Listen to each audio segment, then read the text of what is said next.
Hello and welcome to the very first episode of My Neighbor's Hot Tub. My name is Tristen Lee and I will be your host. Today with me I have my best friend Matthew Vinje. We get to talk about a lot today, so let's dive in.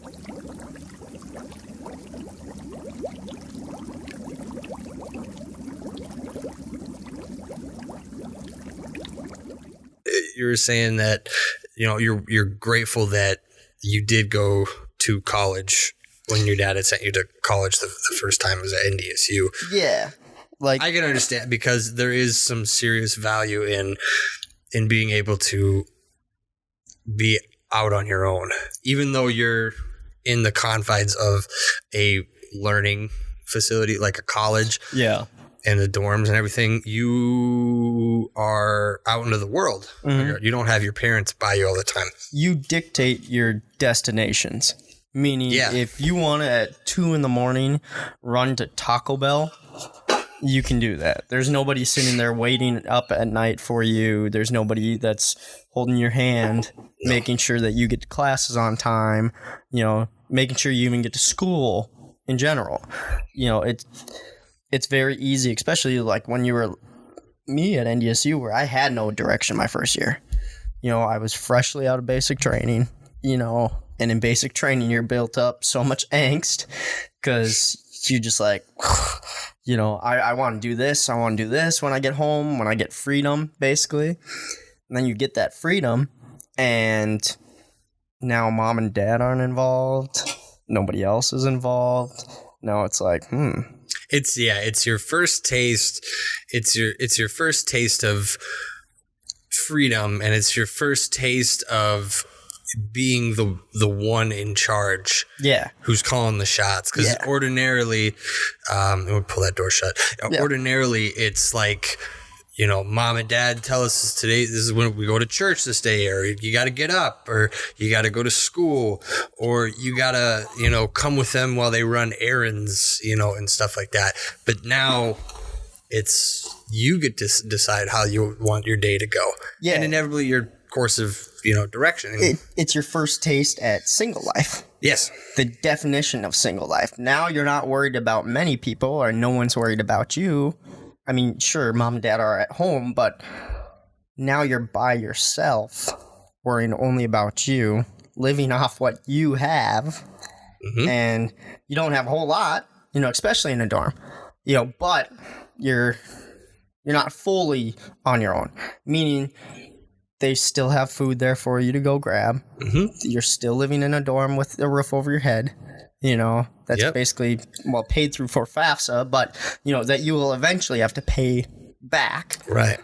But it's the closest you're going to come so far in that moment at that age to freedom, individual freedom. Right. And it's like at the first time, like you have, it's almost like the first experience with like a contract. Yeah. Granted, you don't have to pay for that contract like until you graduate. Mm-hmm. And then you start paying your monthly, however much for your, student loan service.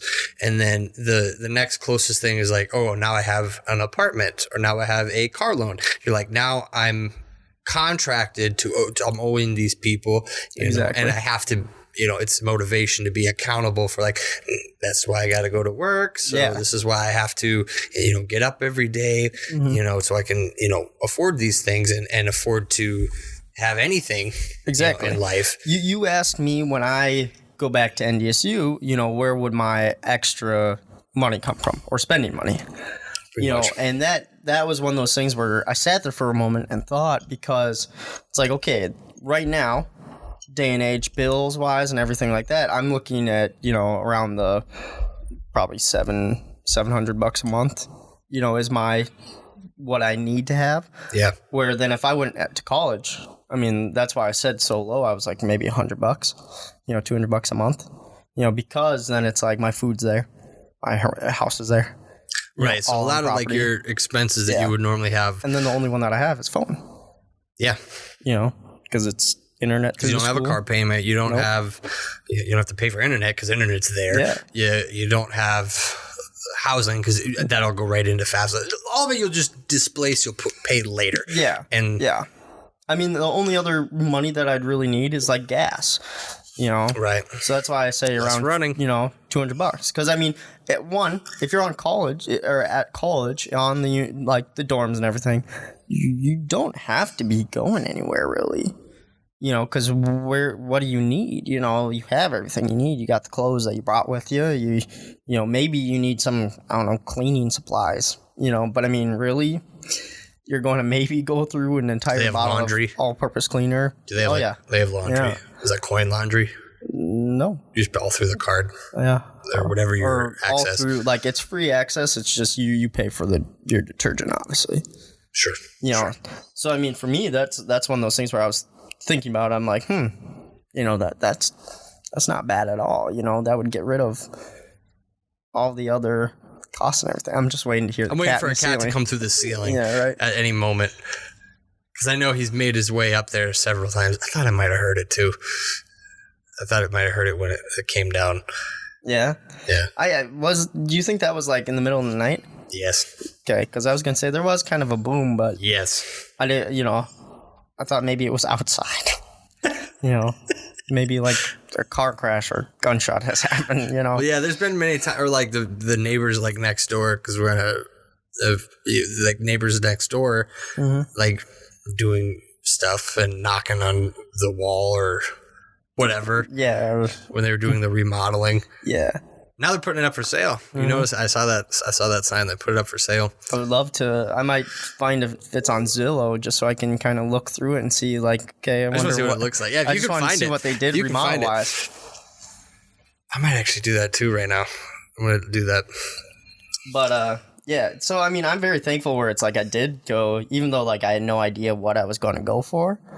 I'm very thankful that I had that at least first year to go, because I feel like that's your biggest growing year, where it's like now you have to do everything. And, you know, it can trickle and, you know, go better or worse or whatever, you know, but it's at least that first year of just being out. I want you to guess how much it is on there. Yeah. I did find it. I want you to guess how much you think that they're selling it for. I don't know, $275. Nah, way lower. Oh, way lower? Oh. Way lower. Oh, I don't know, good, $190. A little higher. $209. $209, okay. Okay. It's good to know. Yeah. It's good to know. Is the inside pretty? It looks pretty good. I mean, it's giving me ideas. Is it pretty basic, or is it pretty... do they do any sort of actual remodel to it? As far as remodeling... Or does it not look very... They, at best of what they've done is... Slap some paint? They did some new paint, probably some new carpet. They put some different colored tile. No, not tile. Maybe some tile in there. And my guess is what they also did was they got... Yep. Oh, yeah, that looks good. Yeah, they also probably put some new, what is it called, cupboards or cabinets, or like granite top. Oh. So they did a little bit. They definitely did a little bit in there, but I would say, yeah, they mostly just paint, new carpet. It's got grass. You found it? Yeah. You see it? It's got grass. They got some windows in there, too, with some nice windows. Ooh, I like that kitchen, though. This is the house right next to mine that we're talking about. The kitchen's very nice. Yeah. How fucking badass would I have to be to like go in and be like, I'll buy it. So I can have two garages. Oh my fucking God. just for the garage. What a fucking Not even the house. And then just the garage. I just start buying up these different houses, like all on the same plot, all on the same land, just next door, until I finally own the whole compound. Yeah. And you're the only one living in all of them. Don't rent them. Just to live in the one. Yeah. And then somehow find a way to be able to connect all of them. Yeah, I'm going to be going to my summer house. You know, oh, where's that? Right over there. Right over there. I'm headed south for the winter. Oh, you are? Yeah. So that one over there. That one over there. Yeah. Would you like to see my lake house? For some of the people who don't know, I live in it's a townhome association. Yeah. You know, and there's obviously several connected. Built in a circle. Yeah, there's like several connected buildings, and then there's some that aren't. So like the one that's next door is physically connected. Yeah. So we're going to buy it and then tunnel our way in there. Right through this wall. But like how they do it, like certain hotels where they like connect doors together. Who was it I was talking with? I was either talking with my mother or I was talking with Titus, where she was saying she saw a video either of Titus or of Titus's friends or someone when they're in a hotel. They were in a hotel where they have those two doors that shut on one another, and it they like close somebody in there? separates or connects the two rooms. Someone stepped in between those two doors and they shut the doors on them and then couldn't get them back opened. So they're stuck in there. Oh, to this day. I'm just kidding. All the motivation to not be stupid. Yeah. So literally what it comes down to. Don't get yourself in between two spots that you don't want to get stuck. And that brings up another funny point. I was so very cautious. Like, don't get me wrong. I did my fair share of like stupid, immature things. What? But I don't think I ever did anything where it was like stupid illegal or stupid, like, as in like hurting myself or anything like that. I mean, besides jumping in the snow once, and doing the butterfly where I got a cut on my knuckle, if you count that as which I don't. But wasn't it your nipple? No, my knuckle. My knuckle. I think someone told me. I thought they said nipple. Oh no, but I think that was one of those things that like that's probably one of those big things that I got from my parents. Was that like my parents were so always cautious about the way we acted and looked in public, where I think just subconsciously I got that too. Yeah. Where I never wanted to do anything wrong because I hated the feeling of people being like mad at me, or not like mad at me, but disappointed in me. Yeah. Or like when somebody would be like, hey, like, when I was little, like any sort of authoritative figure, like school with teachers, if a teacher was like, hey, I'd be like, I'm sorry. I was always encouraged to be really respectful for teachers. Yeah. Because you never know when you might need their help with something. Like if you were a good student, but you missed a test, or if you were, a good student, but you really didn't understand a particular lesson and you felt you could go to them and they'd be more inclined to help you because you weren't the one yelling at them in the middle of class. You weren't the ones, saying awful shit about them. Because they're kind of the ones that are going to dictate what's going to happen in setting up your life. Not always, but it's an encouragement to be respectful of like authority figures. Oh, definitely. And if you're out there and you're still in high school, try the best you can. Because it does make a huge difference. Yeah. You may not really think that you're going to like use any of the information that you might be getting. You may have that, sort of disposition. You're like, when am I ever going to history? I liked history, but like when are you ever going to use this or you ever use that? Just try as best as you can. And most of all, just be respectful to the teachers. And if you don't understand something, it just always ask.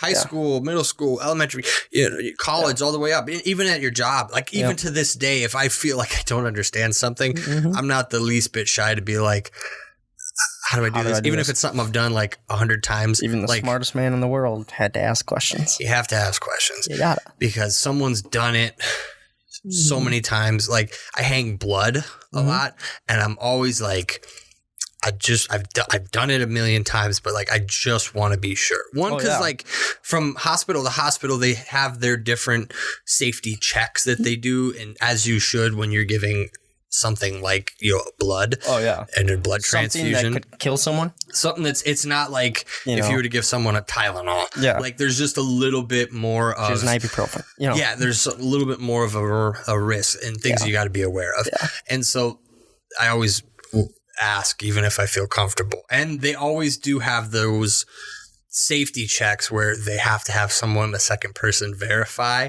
doing this before you do it. Kind of like if you were like at an apprenticeship, you know, or like a teacher, like, but you're in the school setting, but you're like doing something that you would actually do in real life. You have teachers like that person that double checks everything for you. Exactly. You know, and I feel like, and getting back to it, I feel like that's a huge factor of a college. Yeah.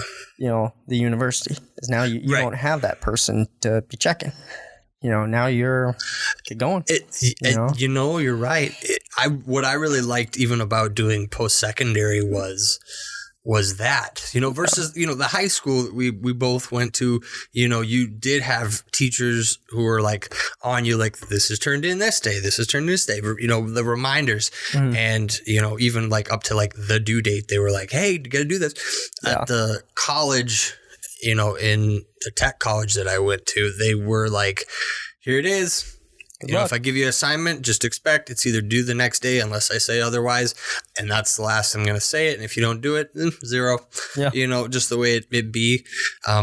Like I remember when Sean was telling me about there was a professor for one of his classes where if you turned an assignment in late, they took off like 30-some%. Yeah. You know, so you basically ended up low C or a D at best. Yeah. You know, which does suck, but and they didn't budge. Like they didn't budge whatsoever. Yeah. You know, it's just like that's the way it is. You could get you could have a literal A paper or an A project, but you'd be like a D because you turned it in late. Yeah. You know, and it does suck, but at the same time, it's definitely an incentive to want to get everything in on time, to be accountable, to be on the ball when it comes to things. Or if, like I said, if you have that angle and that ability, if you're, you know, good with the teacher, they might be more lenient to see. If you're one of those kids who ask questions, you know, and what I mean when I say participating in class, I don't mean you have to be raising your hand all the time. No. I mean just the fact of as long as the teacher knows who you are or at least has seen you. It's a huge advantage when they know your name. Like versus being that kid who's in the back or not even the back, but in the middle who doesn't say anything, doesn't raise his hand, goes quickly, runs out of the room after the class. And that's all that the teacher just knows your name. They only know your name from your paper, right? You know, like that's probably one of the worst things you could do, you know, and honestly in a school setting is because, you know, those teachers, they wouldn't be a teacher if they didn't want to teach you and have you learn this stuff. Right. You know, they would just be like, meh, figure it out. I keep having dreams that I want to do that at some point. And teaching? I think it's one of the hallmarks of one generation to the next, because we all are teachers at some point, you know, whether you become so knowledgeable in a thing or whether you know something that your peer doesn't or your child or whatever doesn't, you, by telling them about it, you are a teacher, you are educating them. But in the sense of like what teachers in like a school setting are, it's like they have or ought to have, they have the knowledge that you are looking to get, which is, you know, you're going back to school and you are kind of not I don't want to say at the mercy, but you are benefiting from the experiences that you have with them and through what they have to offer. I've thought about that too, where I could totally see myself when I get older, you know, just getting my substituting license or, you know, being a sub teacher, basically substitute. And like, since I have my welding certificate, you know, like being a sub when I retire for metal shop class. You know, something like that where it's like, I know the basics of what I need to do and all of that. And for me now, as I get older, and now I view teacher, like I used to view a teacher, honestly, when I was younger as just the complete enemy, you know. Probably I'm the only one who feels that way, man. Because I I hated teachers. Granted, when I was in elementary school, my mom served lunch or helped volunteer serving lunch every day. So if I didn't do something, it came back. It came back instantly. Brand new. Where like my mom would want to talk to me after lunch. I tell my mom this now, and she's like, "Oh no, I never did that." I'm like, "Mom, you're not a dainty butterfly. You've had a fist of iron." Like she had eyes and ears in every single room that you were in. Yeah, everything. And like for some teachers, you know, like I never felt like had a feeling where I was on my own in school. You know, like. I never felt like other kids where it was just like, yeah, their parents literally drop them off. Right. They go to school and their parents pick them up. Like, I was so jealous of those kids because now let's say if I was in second grade and I didn't get a spelling assignment done. Well, now knowing it, I'm going to be hearing about this from 9 a.m. until I go to bed that I haven't gotten this assignment done. Or it's going to be, have you gotten it done? Have you gotten it done? Have you gotten it done? And it's just like, I was so jealous of those kids where it's like, a lot of kids, their parents were just like, yeah, we show up to the parent-teacher conference and, you know, my kid comes home and does his own thing and goes back to school. You know, like I was so jealous of that because it always seemed like my parents had such a big grasp on my stuff, even though like my parents were sitting there over my shoulder being like, hey, you got homework or anything like that. But it was still just like, if I missed anything, it was always just like scrutiny. See, for me, I was like one of those kids because like I didn't, you know, my parents, you know, they were at work or, you know, at home. And when I would go to school, I didn't really have that around. And I deliberately went to work hard enough so that I never had to hear about it from them. There was one time, it was in second grade, and we had moved from Woodbury, Minnesota, up to Alexandria, where we grew up. But I wasn't able to get into any of the Alexandria schools, so I went to Garfield. Oh, yeah. You know, so I couldn't ride the bus, so one of my parents would have to drop me off in the morning, and it was second grade, and I really wasn't organized at that time. Like, there must have been something that had happened where, like, it was an assignment that was, like, so fucking late. Yeah. Like, months late, or from the previous quarter that I never turned in. Because what had happened is I would take some papers and I would literally just shove it right into the desk, and I would lose it. It just was a fucking nightmare. Yeah. And because of that assignment, like the teacher called my dad in and be like, yeah, why isn't this assignment been done?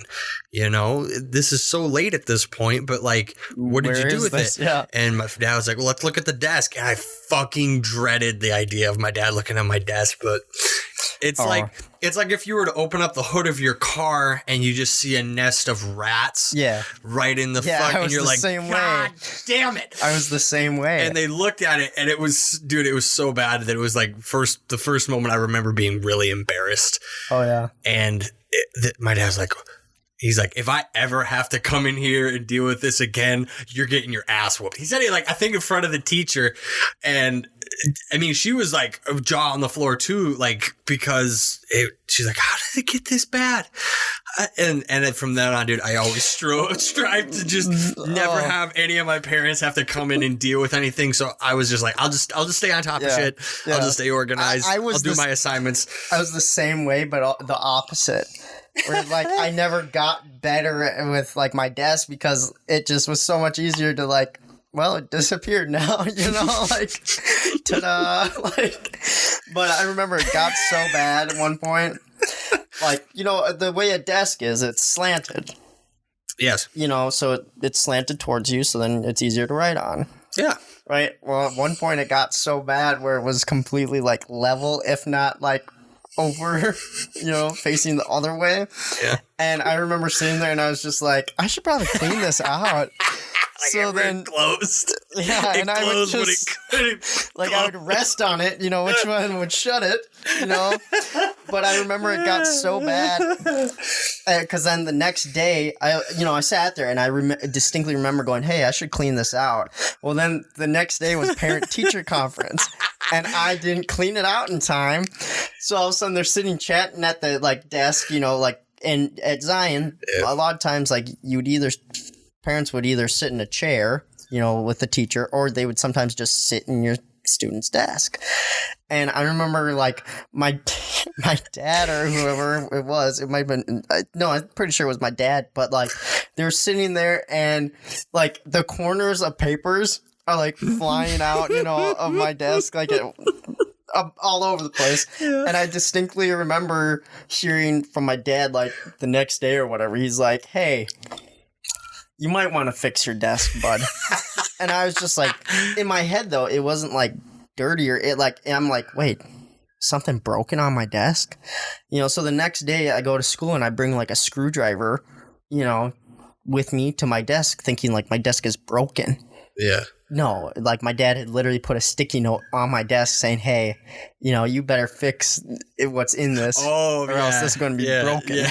And I was so confused. So there I am with my screwdriver, in fourth grade, just like, what on this is broken? And then eventually they got the desks where they were completely level, like I think it was like fifth grade, because then, you're not so little. You don't need anything facing you. But I remember sitting there and they were just the exact same desk pretty much. But now instead of being slanted, cutting off about, a good 14% of that storage space. You got the extra. Now it's level and it's a big barrel bottom. And I'm like, hey, I can stack all the papers. I can stack everything in this. the mental image I created when you said it was like things were like piling up and like it started to get like so hard that you couldn't close and you were leaning on it. Yeah, but that's how like most people do with like the mental illness that they have in their brains. They're just like, I'm just gonna lean into it. I think I'll be fine. I'll be okay. When I think of mental illness, close it and shut it down. When I think of mental illness, I think of the SpongeBob scene where like it's in his brain where there was a filing cabinet just like exploding and there's fire everywhere and a bunch of mini SpongeBobs running everywhere. Can't think of the word or can't think of how to speak and they're just like, delete everything. Yeah, that's what mental illness like. That's what the image in my head is. Yeah, that's way better than the movie Inside Out. Like Inside Out's a good one. Yeah. But like, yeah, that's definitely it. Where it's just a bunch of yous going like, we need to shut it down. We don't know what's going on. Everyone's just like running around, bumping into one another, and you're just like, oh. No, see for me, you think it's a bunch of little me's, but no, it's exactly a bunch of little SpongeBobs in my head. Like it's just one squirrel sitting on a stool hitting himself in the head with a hammer. Matt doesn't know this. And then all the SpongeBobs are freaking out. Like, I'm pretty sure my brain One's sitting in the corner rocking uncontrollably. Just like crying, thumbs in his mouth. The other one's over there quoting Shakespeare. Like, we'll be okay. He gets punched in the face by a dildo. Yeah. Just somewhere. Art thou going doth But it goes to show, though, where it always seemed like the kids that did good in school were the organized kids. Yeah, and the reality of it is it's one of those skills that it takes a bit of time to get good at, Yeah. To try and formulate what it looks like in your brain to have like, some people are, really to the T. Like when I was in nursing school, people would use like highlighters and like highlight shit. And like for a long time, I would never do that. I thought it was fucking sacrilegious to highlight in a book. Yeah. Or some people would use like this little tab sticky note looking things and then write in the margins so you wouldn't fuck up the actual paper. Yeah. And then that people, or they would color code like this color is for this class and then, organize it alphabetically. Some people were excellent. There were so whatever many you tools. need. Yeah. Like there were so many things you could go to Walmart, and buy it, organization, like things. Yeah. And like when I was I want to say I was in like 7th or 8th grade, my mom had gotten me this like cloth, or not cloth, but like, whatever. But it was basically like this folder, like a filing cabinet, but it was like 5 different subjects. But the problem of the matter of the fact that was the problem is because I was always told to hang on to your work. So then, especially in elementary school or middle school, when now you're getting a bunch of papers for like math and stuff like that, Well, you don't know what sections you should throw away because you don't know if there's going to be a final in that class or anything like that. So you don't know what assignments it's like, okay, well, I got my grade back. Let's throw this. Or you don't know where to okay, well, where do I just have a bunch of folders now that will just be jingling in my backpack that have all this stuff? For me, that was always the hardest part is I get a paper back.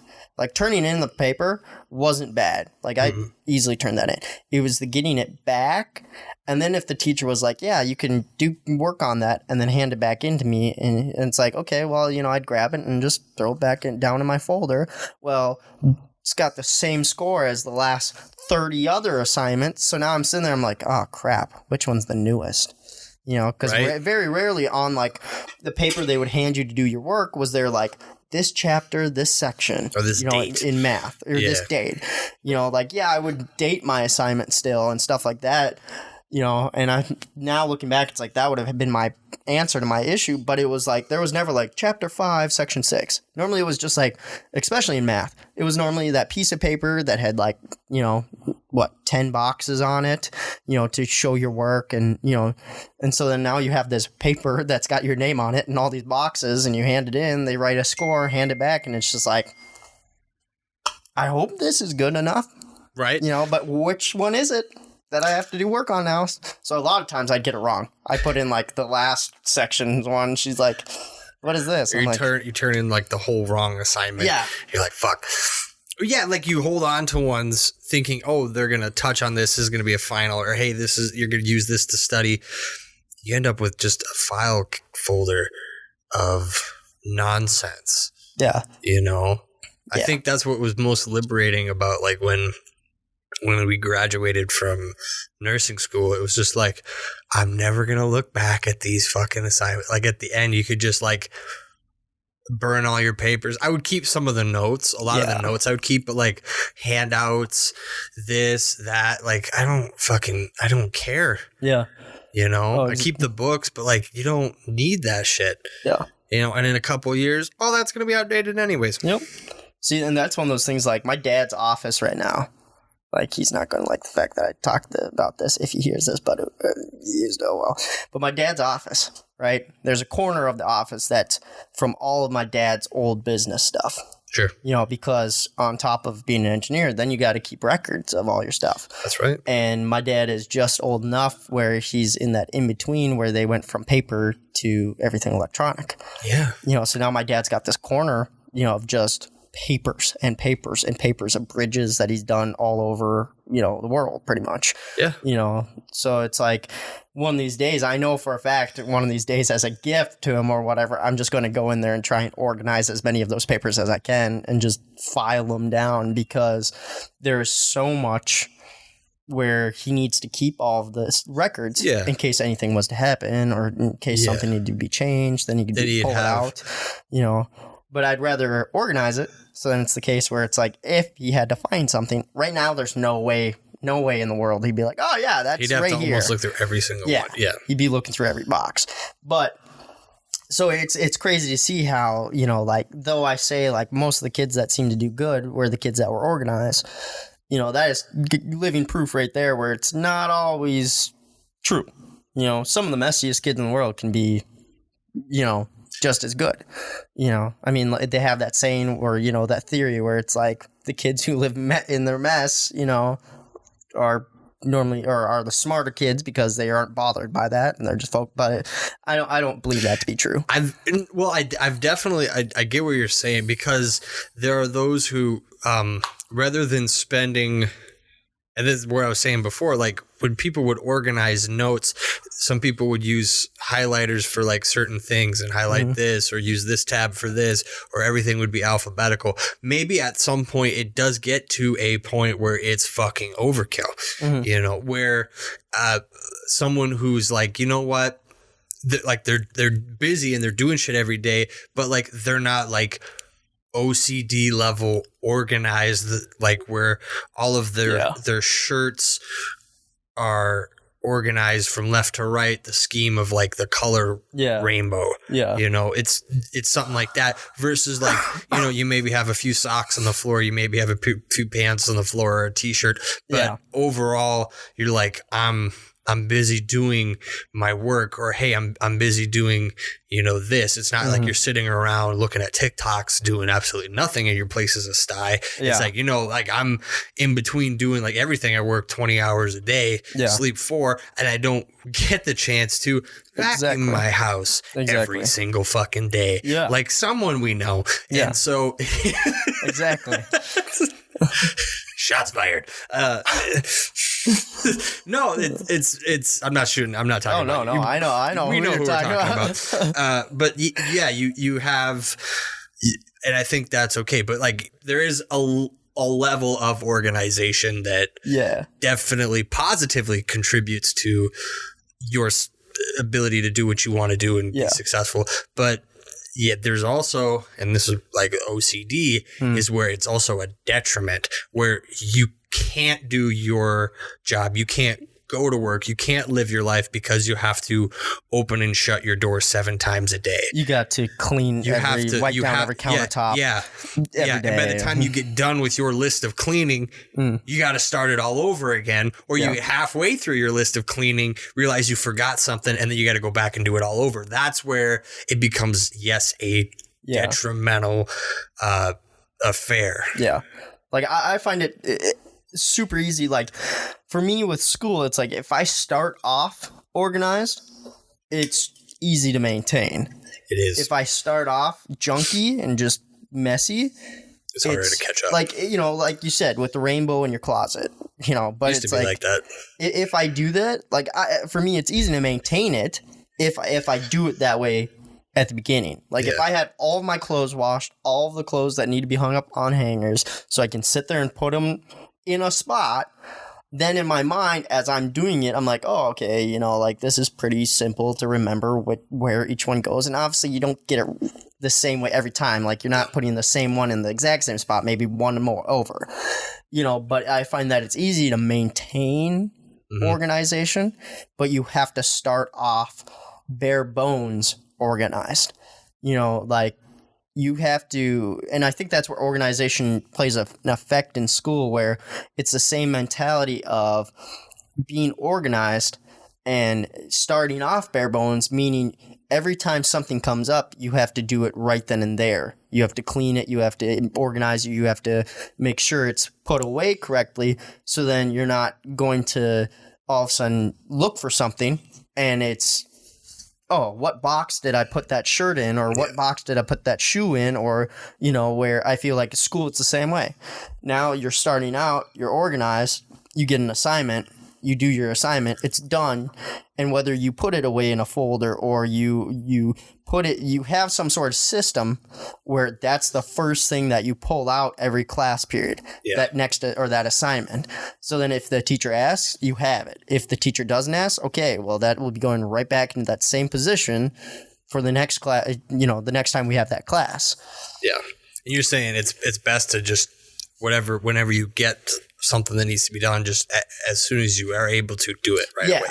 Like if you get an assignment where it's like a week away, I'm not saying that you have to get it done that day that you get it assigned, but it sure is going to help if you get it done that day versus like all of a sudden you're like, oh crap, I'm trying to do 13 hours worth of work in 2 hours. What it reminds me of is kind of how we were talking earlier up in the kitchen, where it's cool when you meet others who think differently than yours. There was one time when I was in nursing school, and it was towards the end at the end of the year, and we were all about to graduate, where I was asked with a few of my other classmates to go and talk with the LPN class, and for some of those who are going to be continuing on to do their RN, and what it took, or what advice that we would have to give to the oncoming class. And one of the things that I said was, do each assignment as you are able to do them. Like where I said, like if you get one and that's the one that's coming up that's due next, do that one, but then I said, don't try and work ahead, because I had run into issues where like I had worked ahead, but then the assignment was kind of changed, or I said like don't read ahead into other chapters while you're still learning that before you test on the material that you're learning now. And then I actually it was a classmate of mine, and I'm glad that she said this, because there are those who didn't have the same way that I was going through, where she had said, she's like, actually, she would read ahead. Mm-hmm. She would look into what the next unit are and start reading those chapters and start taking notes on those chapters and looking into the assignments that would be assigned with those chapters in this unit, because she had kids and they all had lives. She organized everything, and on top of that, she worked.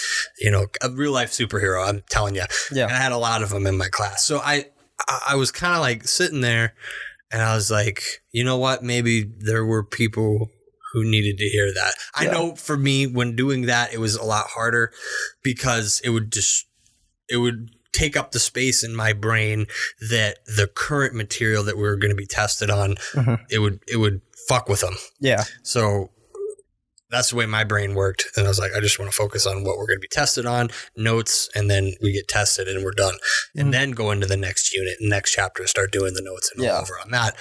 But some people's brains don't work that way. Some people have the fucking skill to be like, all right, I've got this whole unit down. I'm ready to test. I'm going to start reading ahead, so that way I don't ever fall behind in case something happens. I think a good point to also point out, a good point with that is when you're doing your homework and stuff like that, like it's very easy, like we're saying, do that assignment as soon as you can. Yes.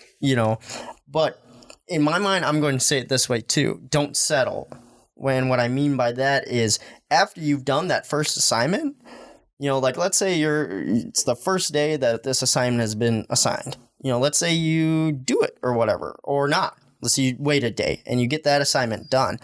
In my mind, don't just stop if that's the only, like, if the next assignment isn't, like, how do I say it?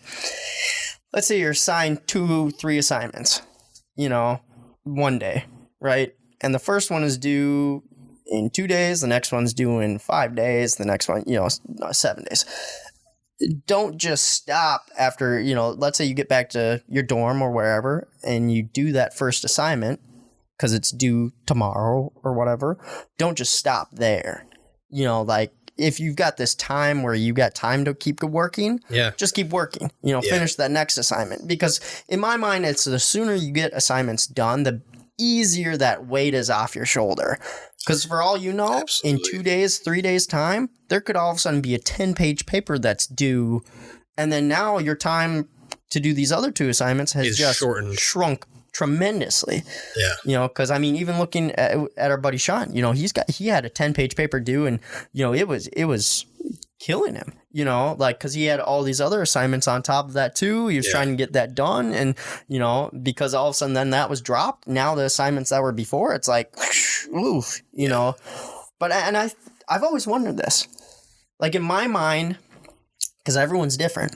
In my mind, when I've sat down to do homework, mm-hmm. I do the assignment that's going to be due the early or the soonest. Yeah. I've always wondered if there are people out there who do their assignments in the placement that they have their classes. So if they have English on Monday, and let's say English and science, and then math and history, on Tuesday.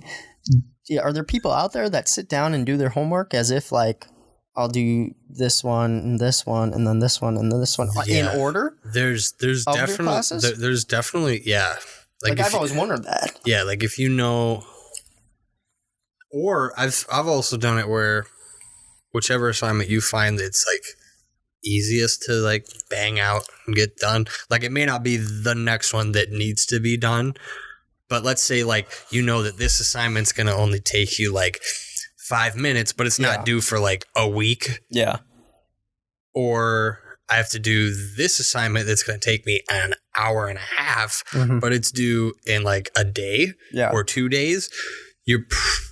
I've definitely done it where like I banged out the one that's going to take me like 5-10 minutes. Mm-hmm. So then I don't have to think about it because either something else is going to come up in that class and then you can sit down and just bang out this, hour and a half page paper that's going to take you to write. And that's absolutely a trade-off. Like, you find a lot of variety in how people are going to approach a task or like things that need to be done that have deadlines attached to them. Yeah. There are, I would say there's varieties of like even deadlines. There's like a hardcore deadline, like this needs to be done.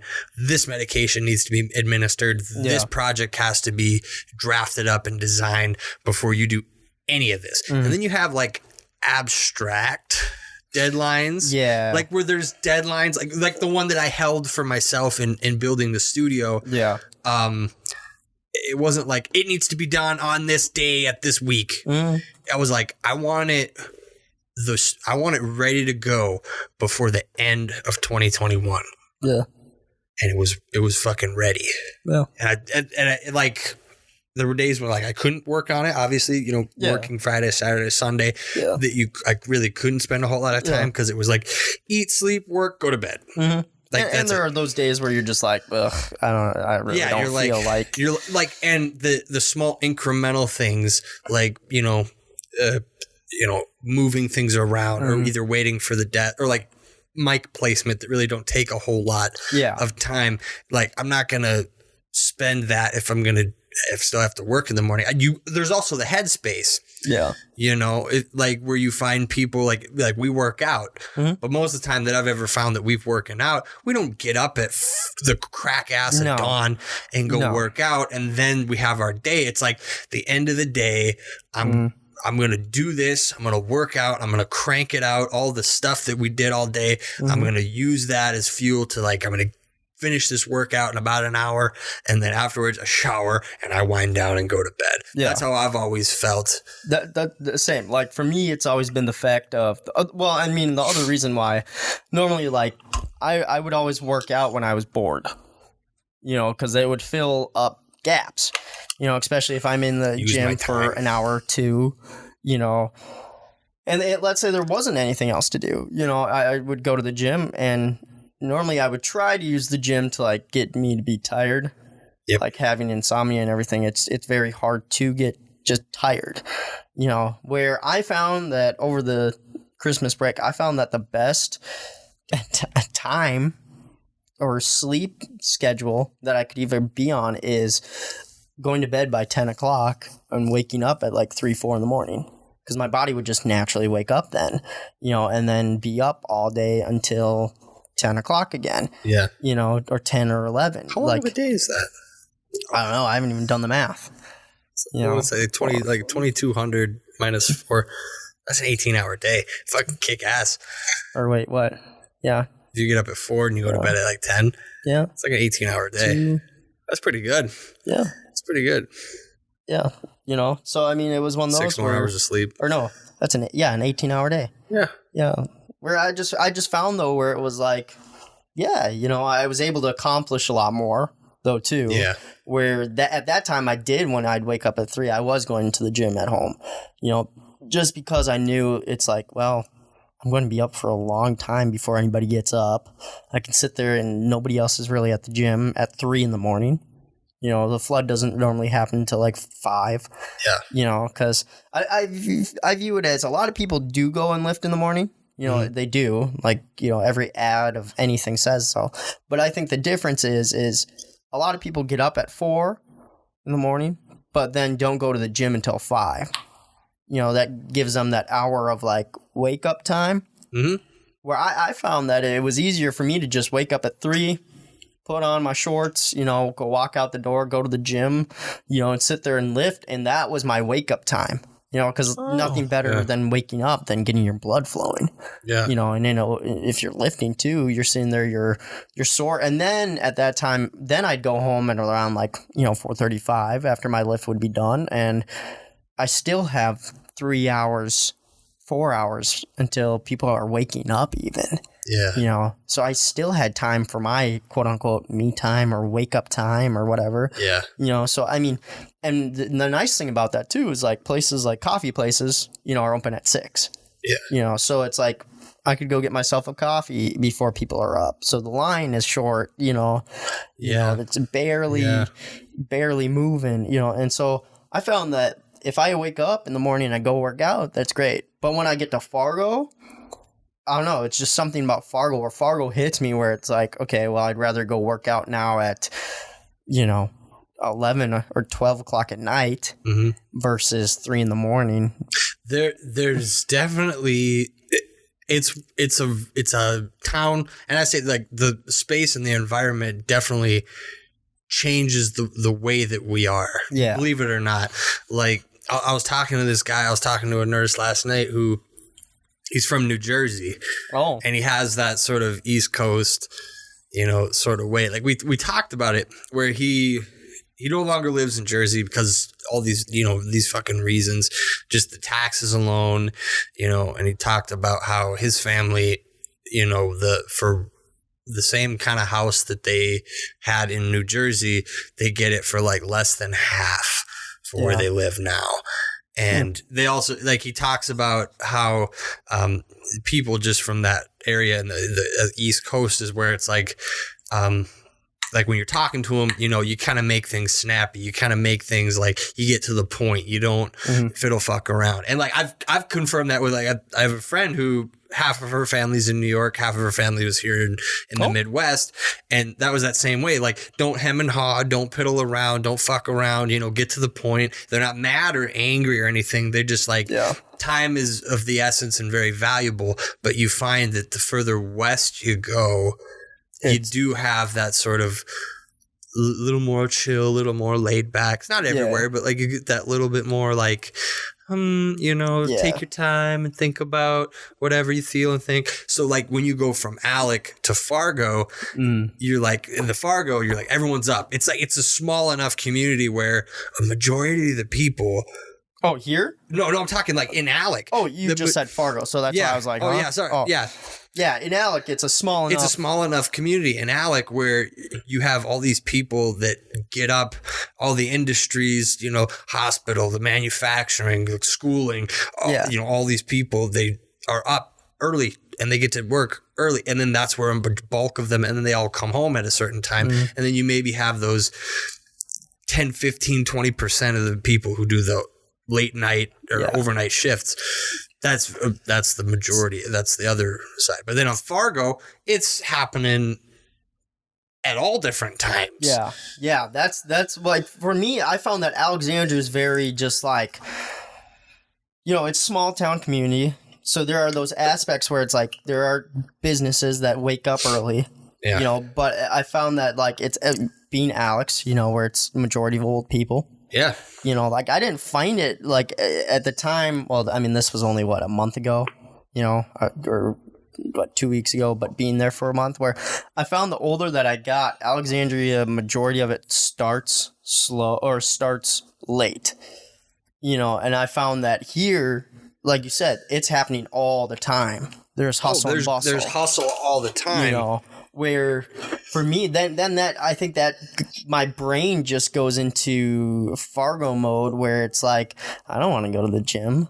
There's going to be 75 other people at my gym in the morning, at this time when I want to go. But if I wait and go in the middle of the night, nobody's going to be there. All the machines are open. Exactly. Or there's like maybe 3 people. Yeah. It's like some old dude who can't sleep, some middle-aged dude who can't sleep, and me. Yeah. And I'm just like, hey, this is life. This is great. You're seeing your future in installments. Yeah.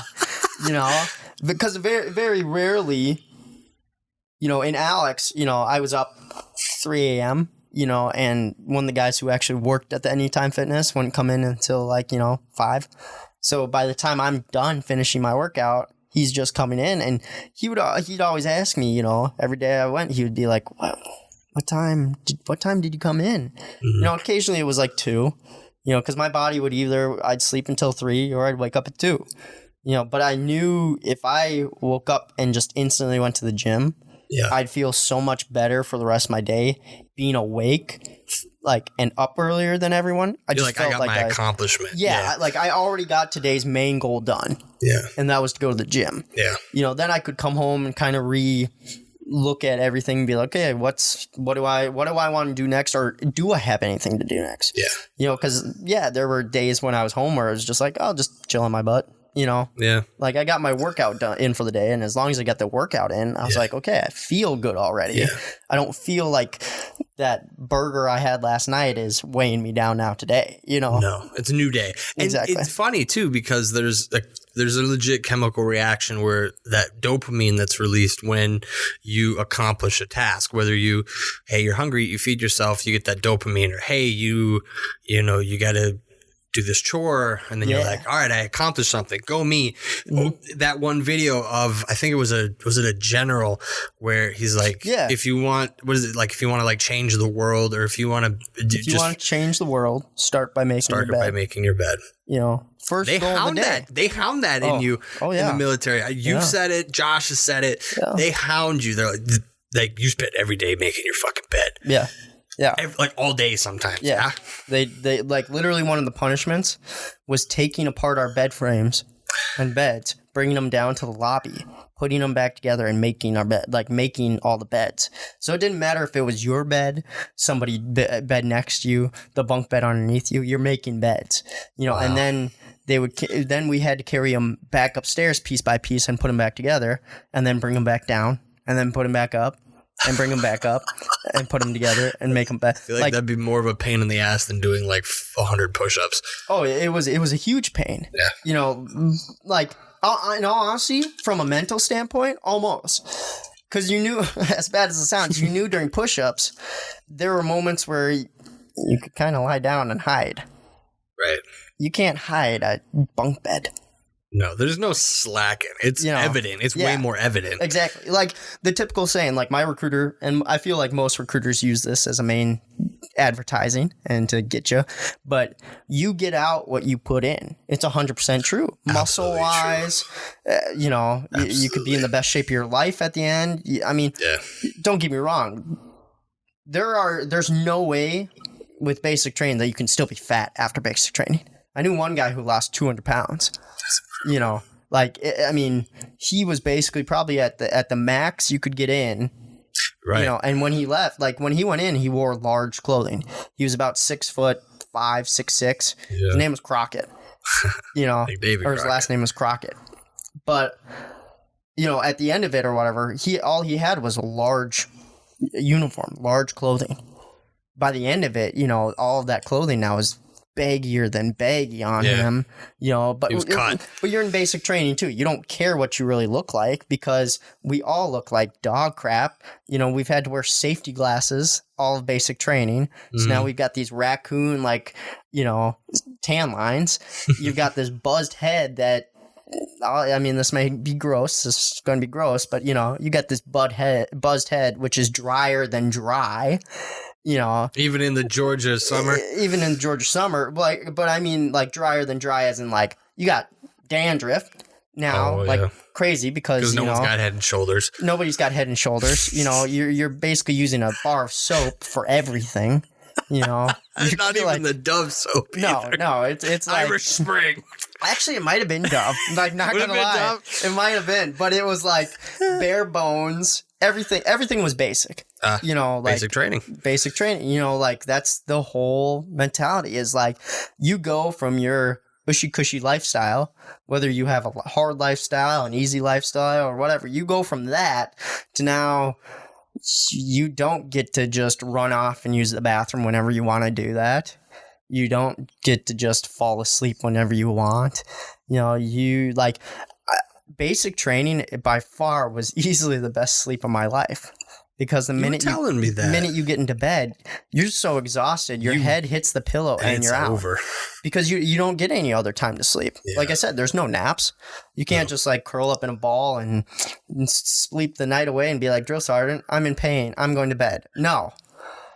And do you feel, coming from saying that, do you feel like that's why in we'll say the civilian world where we're at now is why it's so hard for you to sleep now, is because you've got this fucking hunger of like, I gotta do something.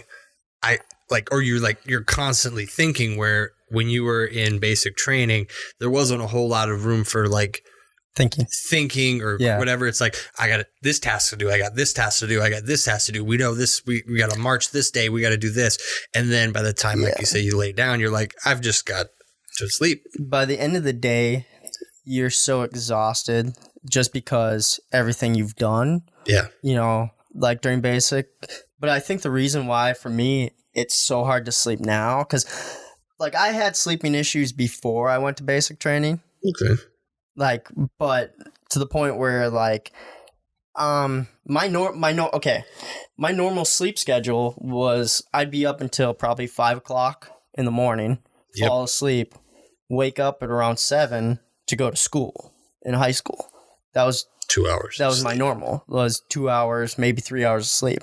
That's why like putting on weight or muscle was so hard for me, you know, because it's now like my body's moving all the time. Like there was no recovery, or there wasn't any recovery. There wasn't any sort of like, I'm tired after eating this meal, I'm going to go lay down.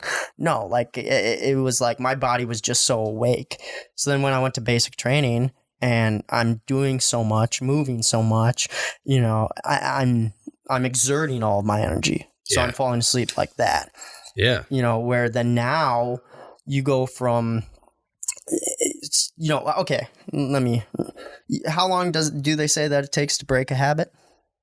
Or to start a habit? It's 21 days or something like that. Yeah, I wish it 21 days. Okay. Or something like that. Like, so for me, not biting my nails, it took me, 21 days pretty much, but it's just like that in basic training. So now you've just spent easily over 21 days exerting every ounce of energy every day, getting rid of that energy, being basically on an adrenaline rush for 6 months or 5 months or whatever, 4 months, 5 months, you're now exerting everything, and it's adrenaline 24/7 because you don't know what you're going to get into. You don't know what your drill sergeant's going to do. It was unfortunate that my training was messed up. Like there was a lot wrong with it. I'll get into that eventually later in another episode. Yeah. But, you go from that and like I said, my basic training though was, messed up and everything like that. But it was the fact of everything you do there. Kind of lost my train of thought right now. So I'm just mumbling. That's okay. Along. But you go from that, it's an adrenaline rush. You're doing it every day of your, for 5 months straight. Structure. And you never know what your drill sergeant's throwing at you. Yeah. Like there was one day where he's sitting there, this drill sergeant Hardit, whatever, was sitting there with the cake at the end of the line, angel food cake at the end of the line. Okay. And obviously you can't like, if he puts it on your plate, you can't say no. Okay. And you can't just throw it away. Yeah. So you'd have to eat it. Interesting. Well, so then there were days where he'd be like, "Okay, if you grabbed cake, come stand up here," and everyone else would get punished. What? Exactly. Okay. It's mind games. Okay. And then there were days where if you ate the cake, now you're the one getting punished. Everyone else gets to stand up. But you had no choice. You had no choice. You got the cake. Which basic training taught me more than anything that I was not in control. No, not really. Nothing about it was anything I could control. The only thing that I could control was like how good I shave. Yeah. Okay. If I do a terrible job, I'm screwed.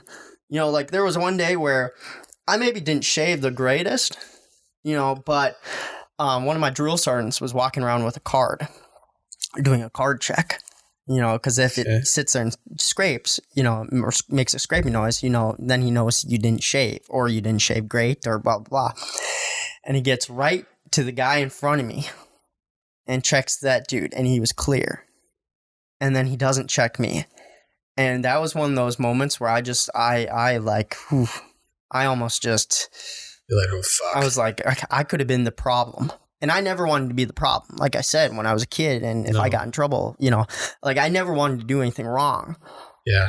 And And one of the things that really instilled in me or basic training did more than really my drill sergeants was, if there's a job that has to be done, I will get the job done.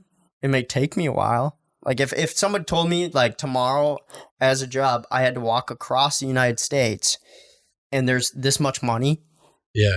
I'll be walking across the United States. No doubt about it. Because that job needs done. It needs done. You know, like when we were in basic training, I was in 4th platoon and we shared a bay with 1st platoon guys because this was the second ever to have females and males for infantry combined. And there were 4 SAW machine guns, M249s, and 4 radios, and I believe 2 M240s, or Bravos, that had to be carried downstairs to the main lobby area where we basically platooned up and got punished and all of that. It was this lobby, and then the barracks were above us. You know, so it was kind of like this hollow underground with a bunch of support beams or support pillars. Yeah. And then the barracks were above. Okay. And every morning, though, these M249s and these radios had to get carried down, along with everybody's personal weapon. Well, during basic training, this was probably like month, I don't know, 2, 3. My good friend Wiggins was the Cole Wiggins. He was the PG at the time.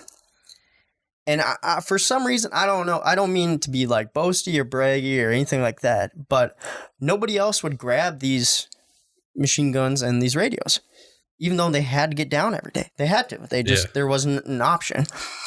And so then every morning, I don't know what really triggered me to do it, but every morning I would just grab as many radios as I could. And like most of the time, I mean, there were a few times where nobody else grabbed anything. Yeah. You know, so I'm going down with my rifle, 4 radios, you know, and 3 or 4 saws, or like whatever, the 2, 3 saws or whatever, the M24. But trying to carry all of that down, you know, these, I think it was like 2 flights of stairs, 3 flights of stairs, something like that. But trying to get that down there, you know, but it instilled in me where it's like you can't depend on anyone or really anyone ever. If you want a job done. If you want something done, if you don't want to be punished for something, do it yourself. Yeah.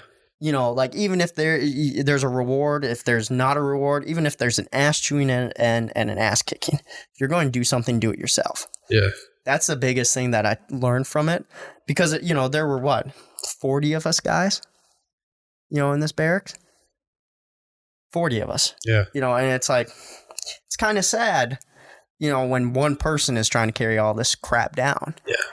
But then, then eventually, Wiggins somehow noticed that I was doing this and then made a statement about it. And then it seemed like things were getting taken or down. But it was just one of those where it was like, yeah, but I'm very thankful for the drill sergeants I had too. Well, some were kind of, find out later, bad. Yeah. But I had this one drill sergeant Leon. Coolest like drill sergeant ever. Nice drill sergeant. Like where there was a like time and a place, like understanding where it's like the first few months of basic training, the whole purpose is to tear you down. Sure. They got to break you down. They got to break you down.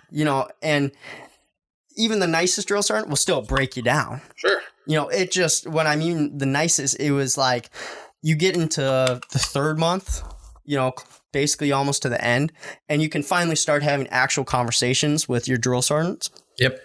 And she was the only one who really would be like, yeah, and then tell you how it was like at places or at your unit and stuff like that, or what you'd be doing. But during FTX, field training exercise or field training, whatever, you're out in the field. Yes.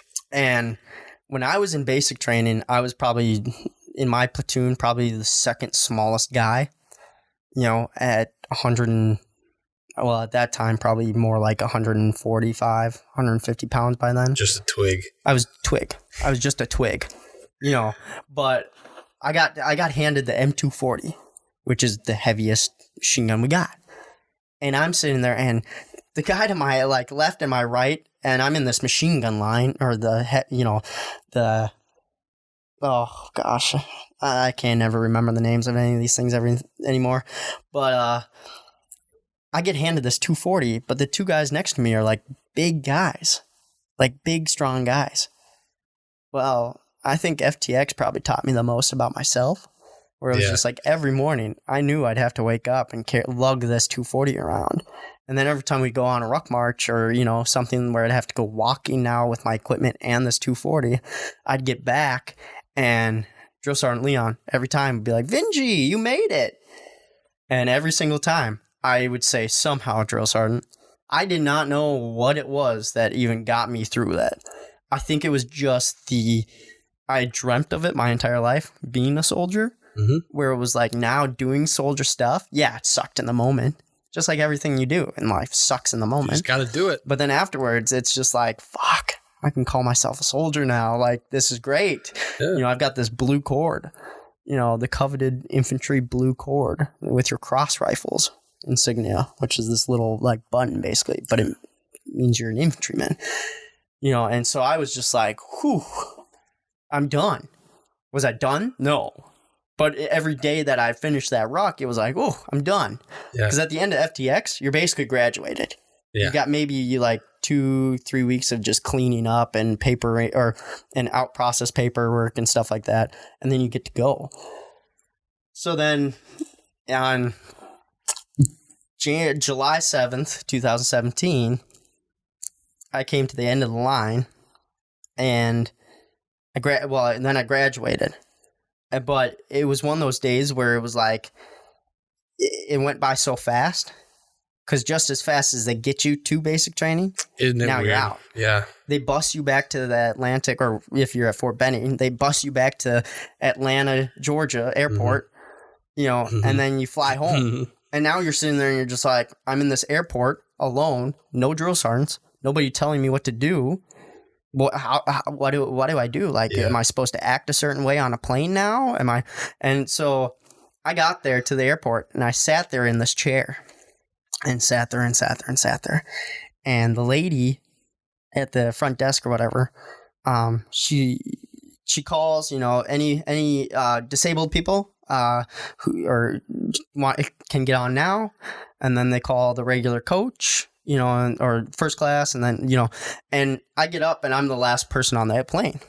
And this lady goes, sir, you do know that you could have been the first one on the plane. I said, well, I mean, it doesn't make a difference. I'm still getting on the plane eventually. Like, I didn't care because I didn't know. I didn't know what I was even supposed to do. I didn't know because it's my first day as an official, like, soldier, so I didn't know, like, people would be like, thank you for your service. And I'm just like, I haven't really done anything yet, but like, thank you for the support of the military, But sorry, to loop all the way back to your question, sleep-wise, it's super hard to get to sleep because I'm not exerting the same energy that I was before, and there's not a constant adrenaline rush every day. Yeah.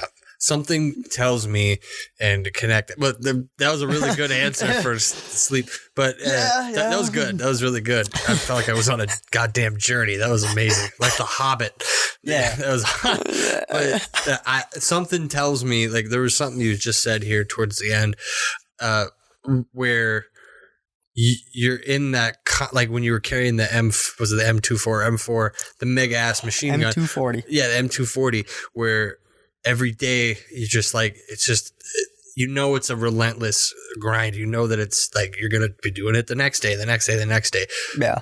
But I'm sure you kind of got settled into that reality of, being accustomed to that struggle, that, everything that comes around being in the basic training in the military. Yeah. And something tells me that that's what it's going to be like for you when you're going back to school here for civil engineering, where every day you're like, I know I got to go to class. Every day I know I'm going to have a lesson or a lecture or an assignment that I got to do. And it's going to be a relentless struggle. But that feeling, at the end, when you're done, it may be a little different than basic, where you're like, now what? Where you're just like, now it begins. The real learning begins. Yeah.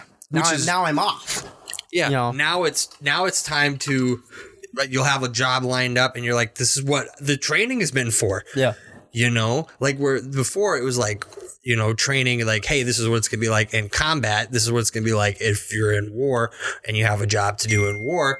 But at that moment you graduate with your civil engineering, you're like, now I start work. This is what we've been, this is the goal. Yeah. This is what this whole struggle was about. And it'll be rewarding. Yeah. It'll be tremendously rewarding. I'm the same way as in basic training that I'm realizing and learning, well, more realizing now, but one of the biggest things that I'm going to have to do is cut out some of the crap in my life. And I don't mean like technology, blah, blah, blah. Like I'm already going to cut that out. But I mean like if my second cousin twice removed dies, I can't, I'm not going to allow myself to be distracted in the sense of it's like, I got to get to their funeral. Like, I got to, you know, like, I don't mean that like in the way that it sounds, how bad that sounds, but it's just, like I've got to prioritize. Love or you don't care. It's not a disrespect thing. It's just, you have, and people don't understand this, is you have this goal and you have this trajectory that you're going on. There are things that you have to say goodbye to or at least, you know, put off, you know, in those moments, like, you know, hey, if I want to get, you know, really in shape, I have to say goodbye to cake, you know, or if I really want to obtain this degree, I have to say goodbye to my friends for a little while. Like we were talking about Mitch when he was going to architecture, and he was like, we wouldn't see him, and we didn't hold anything against him. You know, when we were like, hey, we want to get together, and you're like, I'm working on an assignment, or you know, I'm tired and I need my rest because I got class in the morning. Yeah. And just being on the outside of that for people to know that they understand, you know, even family. Like I remember when I was going through nursing school, you know, my mother was a lot like that. Like, hey, you know, so-and-so, we're doing this family reunion on her side and it's down in Spicer. Can you come? And it was on a weekend that I didn't work. But again, I was still in the middle of school. Yeah. And I'm like, no, I'm going to be working on school or I'm going to be picking up work because then I have money that I could spend on food. Yeah. You know, or gas to and from class. And I'm not going to do that. You know, not because I don't care about family, but none of those people are going to help me get through what I have to get through in these next few months while I'm at class. Yeah. You know? Or the other thing that would bother me is like it like almost like the congratulations from people who didn't go along with you. Like it meant more like congratulations from my parents, you know, because they were usually in the vicinity of me studying. Yeah. And my dad always understood. He's like, I'm not going to ask you to do anything more than the very basic minimum. You know, if you use a glass or a plate, you wash the glass and plate. Yeah. You know, if you use a towel while you're showering, because I stayed with them, just, you know, pick up after your towel and toss it. That's all I can ask. Yeah. That's all I can ask from you. Yeah. But the congratulations from, you know, when people would show up that they didn't go through it with you is hollow. Oh, it is. You know, it's very hollow of a feeling because you didn't see those fucking days where you just wanted to pull your goddamn hair out of your head and you're like, fuck, am I going to make it through? Am I going to do this? Is where you really do form a pretty tight bond with the people you go through school with. Like, I don't talk to most of them anymore, but like during that time, they're kind of the substitute. They're your family for these next 9 months or however long you're in class for. Yeah. And that's what it'll be, when you go back for engineering. Like, we'll always be your friends. Me, Matt, I'll be your friend. Sean will be Matt, Mitch, everyone. Yeah. Is there. But they're not going to be there with you. Same with your parents. Mm-hmm. They're still your parents. They love you. Your family loves you, and daddy loves you. And I think like that's what I mean by all of that too, is like, I don't mean like I'm cutting family out completely or anything like that. I mean, It's just, I got to prioritize, okay, what holidays make sense to see family on. Right. Like obviously during Thanksgiving, I'll have a break for that. Christmas, I have a break. But when it comes time for Easter or Christopher Columbus Day, I'm not going to be looking for eggs, and I'm not going to be cutting down a Native American village. Yeah, like I'm celebrate Columbus Day. Like I won't be home. Like I told my mom, I was like, I don't plan on seeing anyone family wise for. But like I told her, I was like, I didn't see family for 4 months during basic training. What's the difference if all of a sudden I just close my door and hit the books hard? Like there's no difference. Like I'm still, when I got home, I may have changed. I may have like built on muscle and built on size, but it's like nothing really had changed. It's still like, hey, how are you? Love you too. And then obviously they want to know what you do during basic training. Just like, why can't that be the same fact? Like, go through civil engineering, work my butt off. Then see them, and then I have something to talk about. That's my very same thing for how I feel about the social media in general. Is I'm not one who really shares a whole lot. Yeah. I showed the picture of the studio. Mm-hmm. Because those little milestones, but in the day to day, I'm not going to share with people, hey, ate a burrito today. Hey, took a shit today. Exactly. Hey, went to work and did what the fuck my job was today. Yeah. No, I do those. I don't do that because then when I see someone, I can tell. So I haven't seen them. I could tell them. Exactly. And they get to tell me what they did. Yeah. It feels better and it feels different when you can say that, you didn't see someone in a while. How you been? Yeah. Not, I know how you've been. I've seen it every step of the way. The tough part for me too is like, I guess by standard reason, it's unfortunate because I'm not like most kids in the sense of I didn't go somewhere where I had no family. No. Like, unfortunately, like, my brothers live up here. Like, I mean, which is good, but bad in the sense of... One of those, like, pioneer trailblazing motherfuckers. Yeah. Right. Like, I didn't get a chance to where it's just like, I go somewhere, don't know anyone.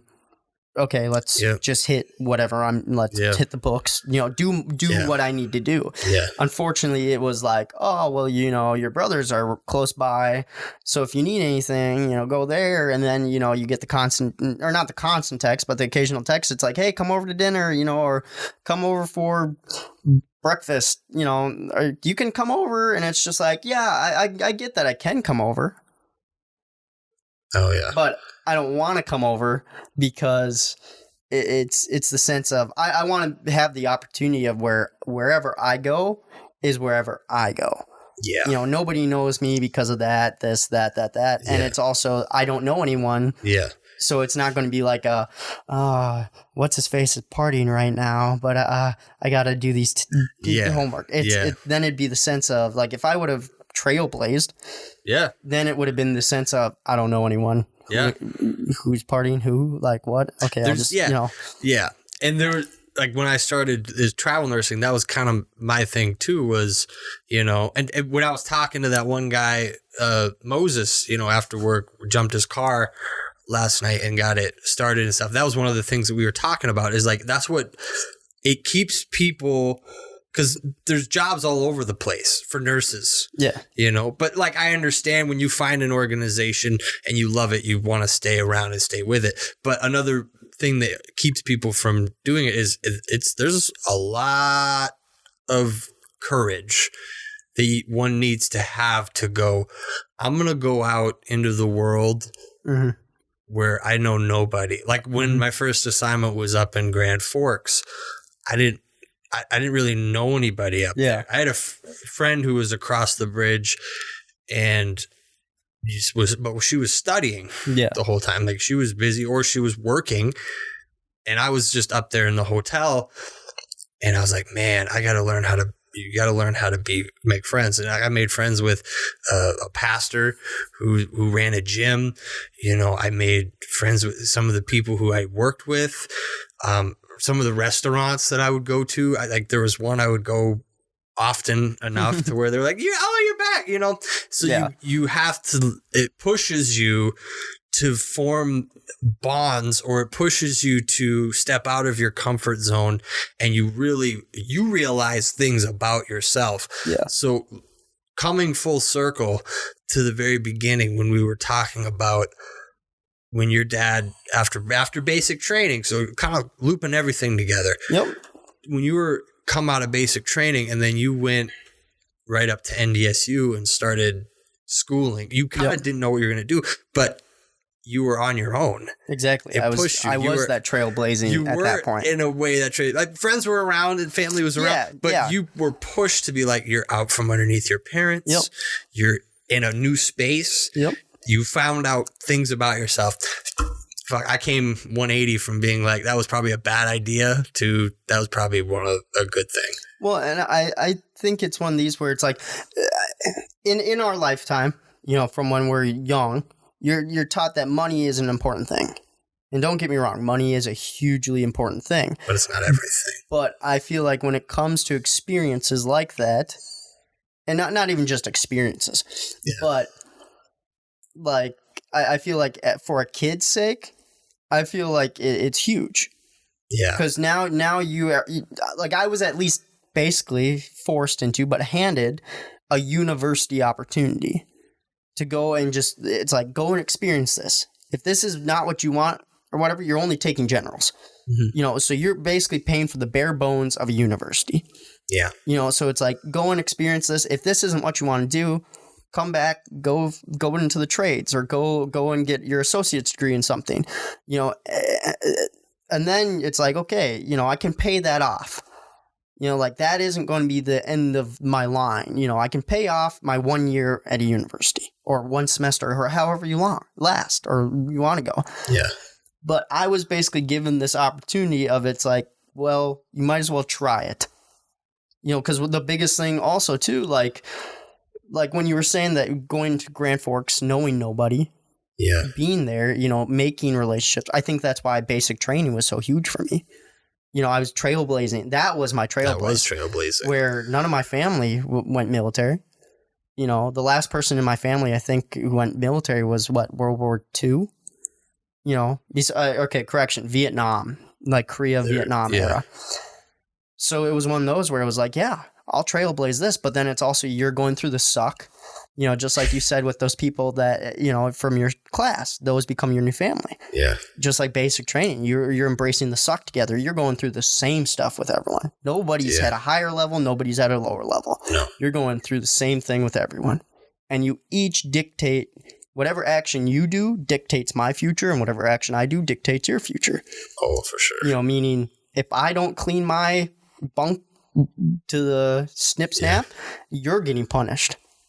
Yeah, there was a moment too where my dad ran our household kind of like that. Yeah. Where we never felt, and we're actually in a way not fully encouraged to go into the military. Mm-hmm. Had an uncle who lived through that. Yeah. But also the way that my dad ran shit around the house was almost like what a drill sergeant was. So like if one of us didn't do the dishes, or if one of us didn't pick up like a towel and just left it on the floor, we were all in trouble. Or if like not all of us rooms were cleaned, and we didn't push one another, be like, clean your fucking room, pick up after your fucking self, or I'm in fucking trouble for not, like, it gets you to work cohesively as a team.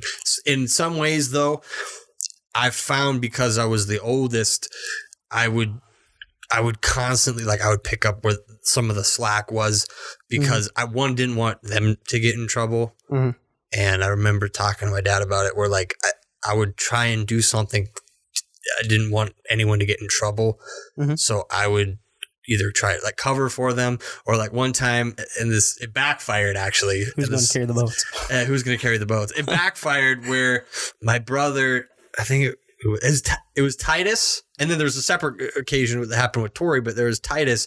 He was standing next to our trampoline and he put the string in his mouth and he was kind of like being funny with it. And I was worried that my dad was going to see it and get mad, like, get the fucking, so me being a dumbass, I couldn't reach it. So I kicked the string and it pulled his front tooth out, or it fucked it up so bad that it like killed it necessarily. It killed his front tooth. It was baby tooth, luckily. Thank goodness. Killed his front fucking tooth and it started going black and he was bleeding from the mouth and he was crying. So what I aimed to do backfired. I didn't want my dad to notice that Titus had the string in his mouth. So I did it, but he still ended up noticing. Yeah. And then with Tori, there was one time we were at a guy's cabin and my dad and this guy were, talking in business and stuff like that. And we were just up sitting, we were watching TV, we were sitting on a couch and there was a moment, Tori was curious. He stands up on the couch and he like leans over this balcony to like see what they're doing at the table. And I pull him because I didn't want him to fall over, but I pulled him and he took his arms out of the equation and he landed. I think it was either the back of the couch or it was the balcony. He hit it the bottom of his jaw and he bit a hole in his tongue. Dang. He was bleeding, but like I gotta give him props. He stayed pretty fucking quiet. Well, and then after the fact, once we all went outside and we got into the truck, Tori was like holding his mouth, and my dad's like, "What's wrong?" And it was bleeding. He's like, "I bit my tongue. How the fuck did that happen?" I got pulled. Who pulled you, Tristen? God damn it! Thanks for ratting on me.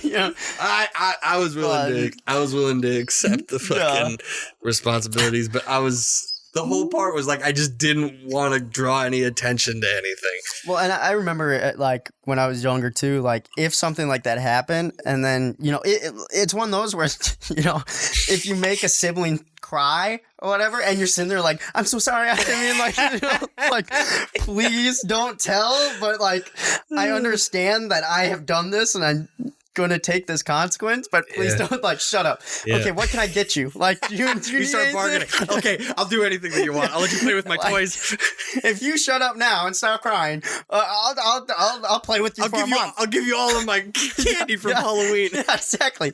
Or it's like you can drink all this special soda. Like I don't need any. That's fine. I'll buy you a soda.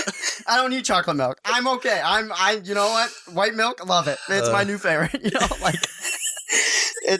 That's what I laugh at so much because like looking back at like there were times when like Sophia and I would get in some sort of fight or something like that and I make Sophia cry, and Sophia had a very loud like ear curdling cry, and so it's just like sometimes if something siblings happens, are too fucking dramatic, but all of a sudden it's just like I'm so sorry. Well, okay, what do you want? What do you want? You want water? I can get you water. Like like you seem like you need it. There's a lot of water coming out of your face. Exactly. I need you to replenish. Don't get dehydrated. Are you dehydrated? You feeling down? Like why are you feeling down? Like what happened? Or it's like you act confused. Like wait, what just happened? Are you okay? Like couldn't have been me. I was over there, and they're just like, I'm 2 feet, 2 steps from you. It couldn't have been me. They're just standing over there crying. They go from this cry to this confused cry, where it's like, you ever had it where like they forget? I don't know what happened. Something happened. I don't really remember. You're like, oh, thank God. It's like, yes. Goodness. Dodged a bullet there. It's like, But it's funny because it's so true, though. All of that.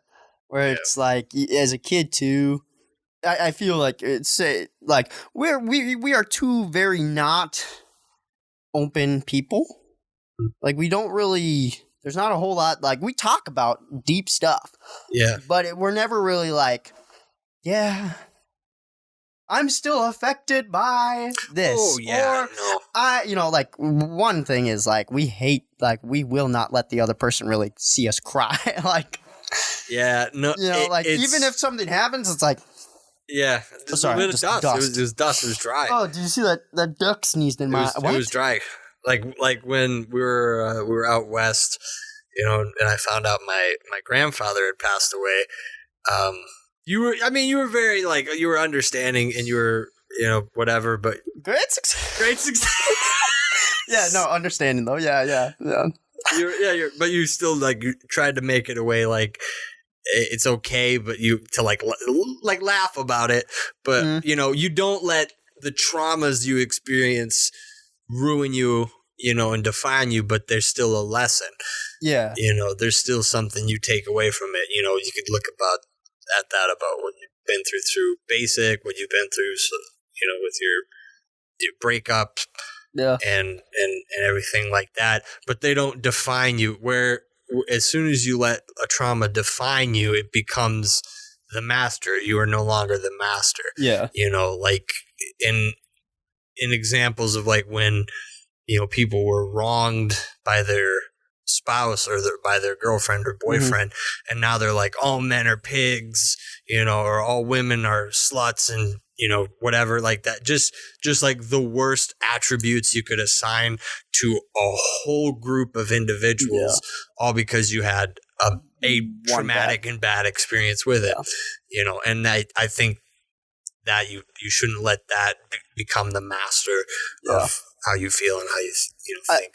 For me, like through that like breakup and everything, so I think the most like eye-opening experience or part was seeing the like I've always been taught ever since I was a kid, you know, it's just keep your head up high, do the right thing, and it might not be the thing you want to do, but do the right thing. Where it was interesting, like I saw both sides where it was like some people were like, yeah, you know, women like, yeah, like, you know, take everything she's got, you know, or like, yeah, you know, like don't pay for that, make her like sue her, you know, and stuff like that, or like, you know, take her to court, like.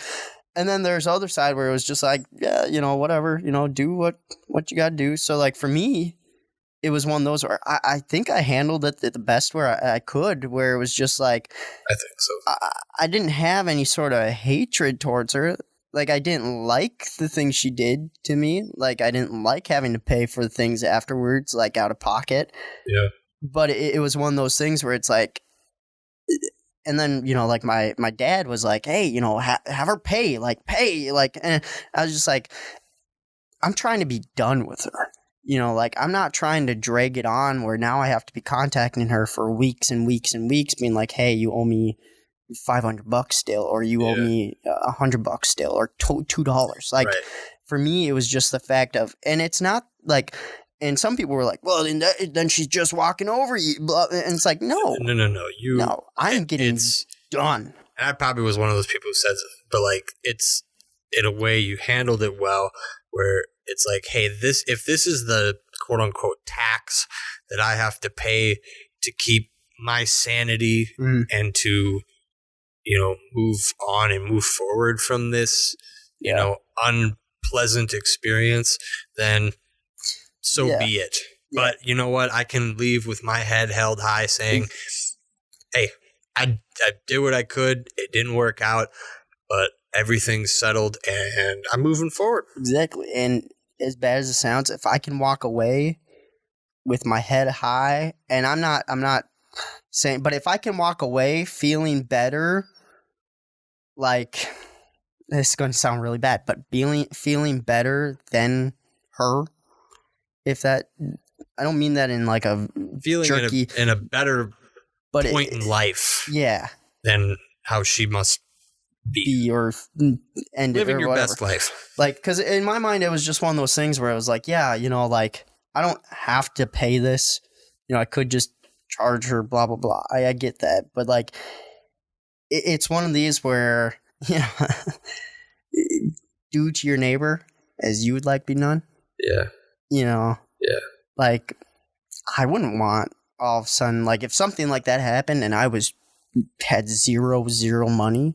Yeah. I wouldn't want that, like, somebody be like, hey, you got to do this.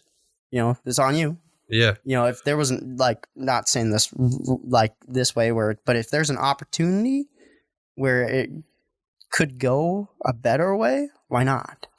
I think it went the best way it could have, where it was like, yep, you know, broke ties, got everything taken care of, you know, like, yeah, it maybe cost me money, you know, but like we just said, money isn't everything, you know. Versus, you know, I mean, there's a variety of responses, you know, and a lot of them, they don't always pan out very well for anybody. Yeah. You know, but I think with the way it panned out and the way, from what it sounds like, the way your life's moving forward now is, you probably couldn't ask for anything better given the situation. Exactly. You know, because the last thing I wanted is for another person to hate me, you know, that I have done no wrong to. Right. You know, and it's like, but it's one of those things too, where it's like, even though you're done with that person, you and I have talked about this before, even though you're done with a girl, or like you don't talk to her or anything anymore, you still hope the best for her. You know, and for me, knowing that with my ex, you know, everything that she was going through at that moment is brand new to her. Yeah. She's just basically found herself. Yeah. She's just moving to someplace new. She's, you know, where it's one of those where it's like, even though like the end I was basically crapped on and stuff like that, you know, but it's like, I still hope the best for her. And it's like, if I'm able to give that opportunity in order for her to still be okay, why not? Yeah, she's done me wrong, but I'm not a conflict person. There's no vengeful. There's no, like, I don't need malice or anything like that. I don't need her life to be hell. No. Is what I mean. Mine may have been after the fact, you know, and just like everything that was happening. Short-lived shit situation. That's it. And what happened, but it's in the past, you know, like she cheated, right? Yeah. It's the next day. It's in the past already. I can't change that. No. I can't go back in time and be like, nope, sorry. You know, I can't do that. So why would I live in a vengeful mindset where being angry or being vengeful, that's not going to get me anywhere. Nope. You know, that's not going to bring me any sort of justice or good feeling. No. You know, but it's like, if I just have to pay this money and I'm done, but I don't have to see her, but also she can keep moving on, great. You know, like at the end of the day, it's money. Mm-hmm. You know, I've still got 50, 60 years, well, maybe 60 if I'm lucky to make money. 80, that's right. You know, 80. Yeah, I'm living to 100. Right, was it 82? Yeah, 82 is the cutoff. I think that's for both of us. That's our guess as when we're going to die. 82. Yeah, 82. Yeah, so when I get married, I'm, you know, or when I start dating, again, I'm going to just tell the first girl, just 82. Sorry. 82. If you got plans after that, count me out. Yeah. I hope you're carrying me in an urn. I hope you better be doing Disneyland with your kids, you know? You better not expect me to be at Disneyland. Nope. You know, and if I'm 85 and I'm walking around Disneyland, I'm doing something wrong. Someone please kill me. Mickey Mouse, take me out. Or point me to the Disneyland adult bar. Put me to the nearest roller coaster that'll take my hat off. Yeah, right? Like, put me to the splash thing, where the splash roller coaster, but put my head on. I'll be. What is it called when people get thrown over in a log? Flume? Is it a flume? I'll be the flume. Just put my face down in the water and ride my back. Yep. There we go. Yeah. You know, I'll go on that splash ride. You know, I'll be on that bridge getting splashed, and hopefully I'll have enough water in my mouth to just kind of go out with a splat. Drown myself in an inch of water. In the puddle of Disneyland. In the puddle. I don't want to die falling up the stairs. No. Getting onto the bus, going back to the airport. Just take me out. You know, just kind of open up the airport, like the airplane door, and just kind of on the way. You know, if I'm over the ocean, yeah, I wouldn't mind. Because you're hitting it like concrete. I'll die. Because then everything will break and I'll drown. I hope so. That's okay. You're going to hit a bird on the way down. Yeah, right. And that will just stop my fall enough to You kill an eagle and then everyone hates you because you died killing an eagle. I'm not going out alone. I'm taking the symbol of freedom with me. I'm taking this out, just riding an eagle down. But yeah, you know, 82. That's got to be my cutoff. 82. Because I'm just looking at it, and 82 sounds good. 82 sounds like a good, fulfilling life. You know, average is what, 75? Yep. You know, that's cool with me. 82 is right between average and if you look at it from the age of retirement, now when you can do that's still 20 years. Yeah. Of pretty good living. Yeah. You know, and we're both in our 20s. You imagine, like, you still got, it's like our whole life. Yeah. And you still get that at the end. Oh, exactly. Like, well, I mean, one of the biggest things I think about is most people, retire at the age of what, 60, 65? Yeah. The lucky people get to retire at the age of 50. But I'm like, the proud, the retired. 30 years then of retirement? Yeah. 30 years of basically just kicking it, trying to figure out things to do. Yeah. You know, join a pickleball team. Right. You can just, there's still fun shit you can do. Yeah. Like, I know. Really into bingo. Yeah, right. I go from bar to bar in this town. I'm called Bingo King. I bring my own bingo counters. Yeah. In my car. Yeah. Right. I think when I get that old though, I think I'm going to take up golf. I would love that. Because like, how many courses are out there? There's so many fucking courses. You know, there's even some in the middle of like North Dakota country. Yeah. Oh, come to Jimmy John's Ranch golf course. Don't do it when you're young. I mean, it's still fun to golf when you're young. But like, leave it for people who like, that's still fun. Yeah. Like if I went golf maybe once a year, you know, once I got done with college, once a year, I'd be happy with that. That's cool with me, man. I don't need to be out there every day. Because, yeah, it's fun. It's fun no matter what. But it's like, unless you're a professional golfer, why are you out there every day? Yeah. Dude, there's a lot of shit that beats the hell out of you. Oh, yeah. You know? You don't have to go hard, you know? Everything has its risks, but like, you don't have to go all that hard with golf and you're still fine. Spend one day, you know? We went tubing over Christmas break. Like, snow tubing. Yeah, brothers went snowboarding, and then mom, dad, and I, we went the big tubing. That was fucking kick ass. Yeah. That was fucking fun. But it is still hard on you. Yeah. No matter which way you sit or lie, it's still hard on you. You're still braving the cold. You're still fucking hitting the bumps. You're still flying over snow and shit. Your tailbone's taking a beating. Exactly. You know? Like after a while, my dad was like, I think I'm going to take a break. You're like, I would fucking take a break if I were me too. Yeah. Like, because I was thinking about it. It's like, if I went golf maybe once a year. You know, if I went golf and then, that's one day where you're spending probably $40. Right. $40-$50, you know, for let's say it's you and I. Yeah. You're paying for 18 rounds or 18 holes.